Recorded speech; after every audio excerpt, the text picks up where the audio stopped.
Pavan Duggal makes the very critical point. 2 weeks in Geneva, a bunch of Sarkari Babus get together, they sit there. Do you think the internet can be controlled like that? Which world is the government living in? There should be a controlling measure. There should be an accountability of these social media operators who are doing at their will and writing whatever garbage they want to write and damaging, and they're not. And the views of our government are similar to Vladimir Putin in Russia and those of the Chinese people in the PLA. You know, we're in the same frequency. I want to go across to Dr. Subramanian Swamy. As somebody who's expressed very strongly his right to free speech and said all sorts of things and had people very angry with him as well, will you join the gag of people who are saying that this is a bad idea? Or do you believe that the government is right when it claims that there is a need to regulate the internet? Everybody wants to play super nanny on the internet.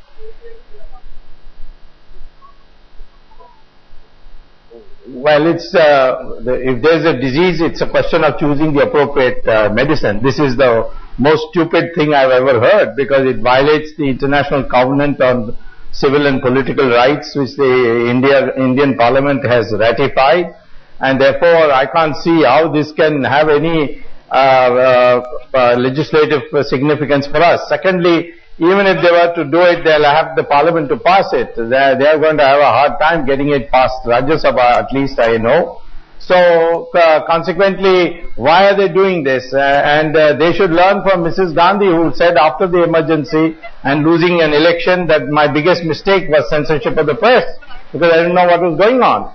So, I think this is an absurd idea. It's because the UPA too is under a siege on corruption charges, and they think now should throttle voices. So I'm totally against it. Of course, if there is some violation, you have to have a law, and you can prosecute. If a public person is defamed, he should hold a press conference and say, this is rubbish. I challenge him to produce the evidence. But this whole idea of suppressing and censorship, this is completely out of date, inconsistent with our democracy. Bang on, Dr. Swamy, because this proposal was moved, Shoma, just weeks after the Anna Hazare agitation, when the government was rattled by the power of the internet, people getting together. In some senses, the fear is the same. The rise from the street, the Arab Spring, that's what's actually freaking the government out, that they are worried that if internet is allowed to be completely deregulated, God alone knows what will happen and whether the government will continue to be in control. Do you see that fear at play here?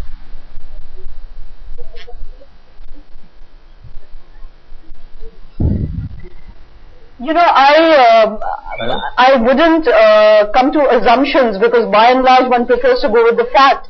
So I don't know whether the desire to bring in the IT amendment rules is a response to the Anna Hazare movement, because, you know, they can control the internet. Shoma, this goes way beyond the IT amendment rules. This is not just about the IT amendment rules. This goes way beyond that.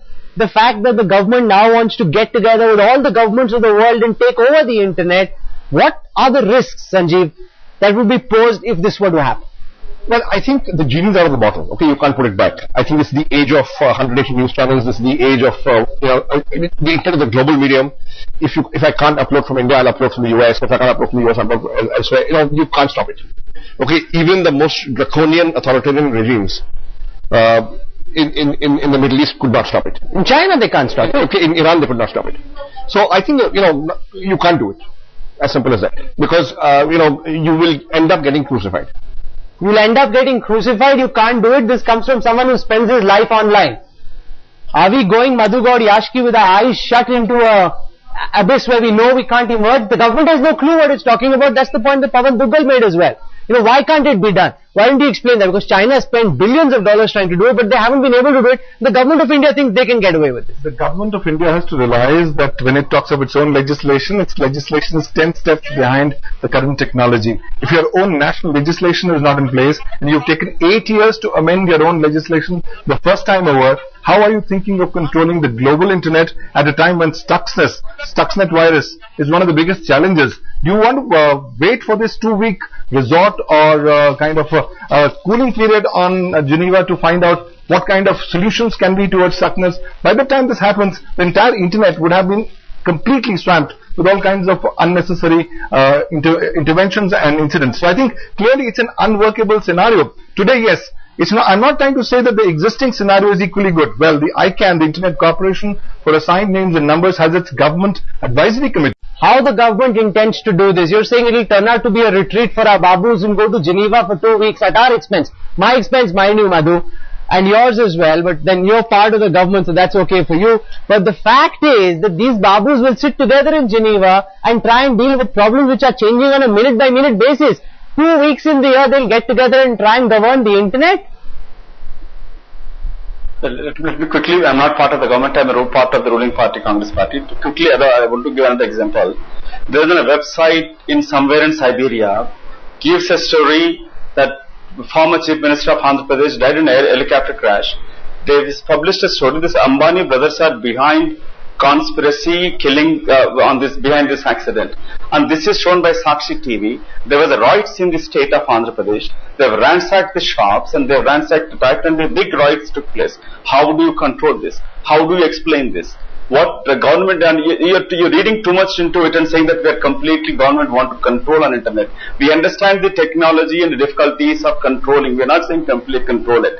What the government is intent to do is, or proposing is, there should be some accountability of these kind of inciting malicious, malified stories which is coming on social media. There should be a control. Why do you have Press Council of India? Why do you have self-regulating measures even on the media itself? So why can't have some kind of regulatory measures that can be discussed and debated and come up in a solution where it could be not completely under government control. No, but that's the proposal.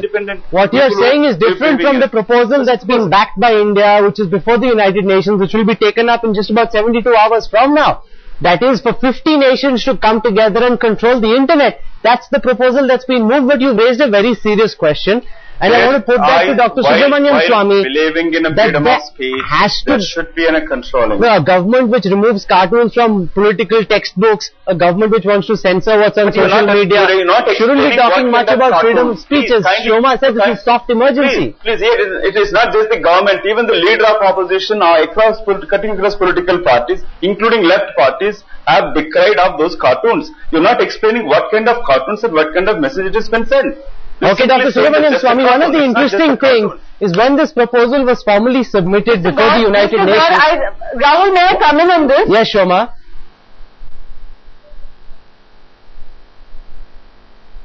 Go on, Shoma. You know, since you just brought up the cartoons, just for a moment, I think many of the political leaders who spoke in Parliament haven't seen the textbooks that they were discussing. So it is a completely uninformed debate. They've called for a ban without looking at those textbooks. And this is precisely the kind of ignorance that is driving policy. Okay, I don't want this debate to get derailed by the cartoon controversy, which we've dealt with extensively on our channel and will continue to do so. I want to go across to Dr. Subramanian Swamy. Dr. Swamy, my concern is that when this proposal was submitted before the United Nations, it was actually moved a few days ago by Dushyant Singh, Member of Parliament from the BJP. Now, this proposal to clamp down on the internet for government to take over seems to have bipartisan support. You know, it's the entire political class which seems threatened and wants to regulate the internet. Not just the Congress party. Well, I tell you, these people, no. These people who go from various parties on the UN delegation, they are bound by the government brief that's given to them, and they are told how they should vote. Of course, Dushyant should have taken a stand and said, I am sorry, you give this to somebody else. I'm not going to be party to it. He should have said that. But generally, this is the briefing that is given before a delegation goes, that you have to go by the government stand. Now, I don't go on that. I can tell you, as part of the NDA, there is never any question of supporting this. This is a blatant misuse of power. This is the second time they are going to do it. They did it first time in 1975, came to grief for it. They'll come to grief for it again. This is not going to be our law anyway, because the resolution of the UN cannot automatically be applied in India unless it is ratified by us. But I will say this, that this can go now completely out of hand, like that cartoon that you mentioned. It is Jawaharlal Nehru is whipping the snail, just as Ambedkar is whipping the snail, and they made out as if he is whipping Ambedkar. Look at the cartoon, you'll know. One second, Madhu, let me lay out some facts before you. That the proposal that is currently before the United Nations, backed by the Indian government, is a proposal for a 50-member government-run multilateral body, which regulates civil society, private sector, international organizations, technical academic groups to the fringes in an advisory role. So far they've been front and center, now they'll be in an advisory capacity. Dr. Subramanian Swamy, the government is saying we've got inbuilt mechanisms. Trust us, we will do a good job, we won't censor your freedoms. Do you believe that, Dr. Swamy? In a democracy, you should never trust a government. That's the fundamental principle. Any time the government has unquestioned powers, it has misused it. We have laws, we have courts, I have myself used them. There was a time when I wrote an article a year ago in a Bombay newspaper. They said there will be riots. There were no riots. But ultimately what happened? They went to court and it all got thrown out. So therefore we should understand in a democracy there are checks and balances, and in this particular case there is just no checks at all. It's a draconian power which will be absolutely, it will be absolute. There will be no questioning. Well, I have a question for Sanjeev, It seems that the government is trying to shoot an ant with a machine gun. If there is a problem, strengthen your laws, make regulatory mechanisms work, so that if there is a defamation case against a website registered in Siberia, Madhu Gauri knows how to sue that particular website. But that doesn't mean the governments get together and take over the internet. No, I agree with you entirely. You see, we must realize that we live in a world where out of 167 countries, 89 are not democracies. Another 53 are flawed democracies. Only 25 are genuine democracies. And I don't think it would be a good idea to hand over control of the last, perhaps, or the only freedom that citizens of many of these countries are perhaps experiencing for the first time, which is the internet and digital media. And I don't think that should be taken away. And the internet has caused a revolution in several countries in the Middle East. Nations like Iran and China haven't been able to clamp down despite trying their best. Here we have a situation where the government of India wants to join the ranks of China, Russia, Uzbekistan, Kazakhstan and take over the internet, where everybody in the private sector just has a marginal role to play on the side. This is a very, very worrying proposal. Dr. Subramanian Swamy says the NDA will not back it, even if there are some MPs who supported this initially. Madhu Gauri and the Congress party are concerned that this is the way to go. Where do you stand on it? We leave it as always to our viewers to decide, is this indeed the government's gag obsession? Is there a pattern? Is there a trend? You decide. This is the age of the internet. You don't need to be told what to think. People make their own opinions and they will judge the government on its actions. To all my guests this evening for joining me on the Centre Stage Face-Off, thank you very much.